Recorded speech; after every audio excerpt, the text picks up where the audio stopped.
Regardez encore ce petit point. C'est ici, c'est notre foyer, c'est nous. Sur lui se trouvent tous ceux que vous aimez, tous ceux que vous connaissez, tous ceux dont vous avez entendu parler, tous les êtres humains qui aient jamais vécu.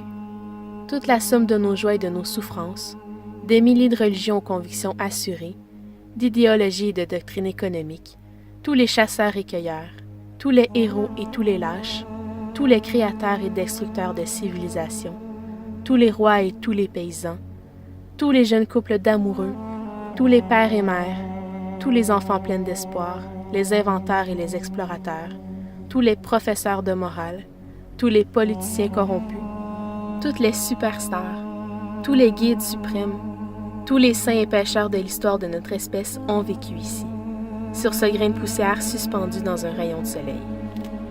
La Terre est une scène minuscule dans une vaste arène cosmique. Pensez aux rivières de sang versé par tous ces généraux et empereurs afin que, glorieux et triomphants, ils puissent devenir les maîtres éphémères d'un petit morceau d'un point. Pensez aux cruautés sans fin exercées par les habitants d'un à peine discernable d'un autre coin. Combien de fois ils ne se sont pas compris? Combien ils sont prompts à s'entretuer? Combien sont tenaces leur haine? Nos gesticulations, l'importance imaginaire que nous donnons à nous-mêmes, l'illusion que nous occupons une place privilégiée dans l'univers sont mises à mal par ce point ténu de lumière.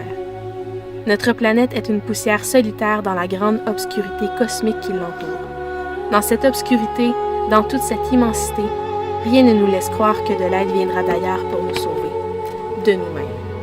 La Terre reste le seul monde que nous connaissons qui abrite la vie. Il n'y a aucun endroit, au moins dans un futur proche, où notre espèce pourrait immigrer. Explorer? Oui. S'installer? Pas encore. Que nous le voulions ou non, pour l'instant, nous n'avons que la Terre. Il a été dit que l'astronomie est une expérience qui conduit à l'humilité et forge le caractère. Il n'y a peut-être pas de meilleure démonstration de la folie des idées humaines que cette lointaine image de notre monde minuscule. Pour moi, cela souligne notre responsabilité de cohabiter plus fraternellement les uns avec les autres et de préserver et chérir ce point bleu pâle, la seule maison que nous n'ayons jamais connue.